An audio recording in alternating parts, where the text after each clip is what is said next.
Hi friends, எல்லோருக்கும் வணக்கம்.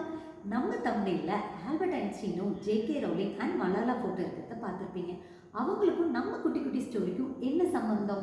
நம்ம நிலா வீட்டு சேனலில் அவங்கள பற்றி பேச போகிறோமா அப்படிங்கிற கியூரியாசிட்டி உங்கள் எல்லாத்துக்கும் இருக்குங்க. வீடியோவை ஸ்கிப் பண்ணாமல் பாருங்கள், கடைசி வரைக்கும் உங்களுக்கு கண்டிப்பாக புரியும். ஆல்பர்ட் ஐன்ஸ்டீன் சின்ன வயசாக இருக்கும்போது அவரோட ஃப்ரெண்ட்ஸ் அண்ட் அவரோட டீச்சர்ஸ் அவர் அகாடமிக்கலி ரொம்ப slow, at the same time அவர் ஒரு குவைட்டான ஸ்டூடெண்ட்டுன்னு சொன்னாங்களாம். ஆனால் அவருக்குள்ள ஒரு ஸ்ட்ரென்த் இருக்குது. என்னன்னா, அவருக்கு நல்ல ஸ்டோரிஸ் கேட்குறதுக்கும் ரீட் பண்ணுறதுக்கும் பிடிக்கும். அதை என்கரேஜ் பண்ணும் விதமாக ஆல்பர்ட் ஐன்ஸ்டீனோட பேரண்ட்ஸ் அவர் ஸ்டார்ஸ் பற்றியும் ஃபேரி டெய்ல்ஸ் பற்றியும் நிறைய ரியல் லைஃப் ஸ்டோரிஸ் பற்றியும் அவங்க பேரண்ட்ஸ் அவருக்கு சொன்னாங்களாம். இந்த ஸ்டோரிஸ் கேட்க கேட்க அவரோட க்யூரியாசிட்டி ஸ்பார்க் ஆகி இமேஜினேஷன் பவரும் இன்க்ரீஸ் ஆச்சான். ஸோ அவருக்குள்ள நிறைய why questions, possible questions, impossible questions எழும்புவான். அப்படி இருக்கையில் சில கொஷின்ஸ் நான் உங்களுக்கு ஷேர் பண்ணுறேன். Why stars move? எதனால் ஸ்டார்ஸ் மூவ் ஆகுது? எதனால் மேக்னெட் மெட்டலை அட்ராக்ட் பண்ணுது? எப்படி கிராவிட்டி ஒர்க் ஆகுது அப்படின்னு திங்க் பண்ணாராம். அப்படி இருக்கிறப்ப ஒரு நாள் ஒளியின் வேகத்தில் பயணித்தால் எப்படி இருக்கும் அப்படின்னு சொல்லிட்டு ஒரு கொஷின் அவங்களுக்குள்ள எழுப்பிச்சான்.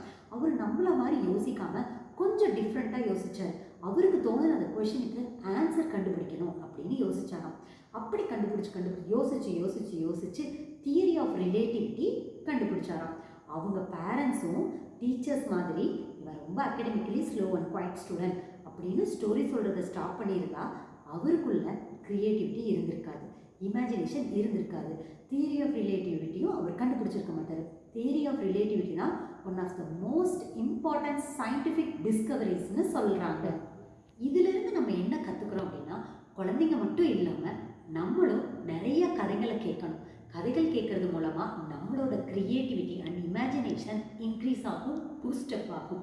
அப்போ தான் நம்மளோட நெக்ஸ்ட் ஜென்ரேஷனுக்கு ஆல்பர்ட் ஐன்ஸ்டீன் மாதிரியும் ஜேகே ரவுலிங் மாதிரியும் மலாலா மாதிரியும் நல்ல பர்சன்ஸை உருவாக்க முடியும். அதனால் கண்டிப்பாக கதைகளை ரசித்து கேட்டு என்ஜாய் பண்ணி எக்ஸ்ப்ளோர் பண்ணுங்கள். அப்கமிங் வீடியோஸில் நம்ம நிலா வீட்டு சேனலில் குட்டி குட்டி ஸ்டோரிஸ் பார்க்கலாம். இந்த வீடியோ கண்டிப்பாக உங்களுக்கு பிடிச்சிருக்குன்னு நினைக்கிறேன். நம்ம நிலா வீட்டு சேனலை லைக் பண்ணிக்கோங்க.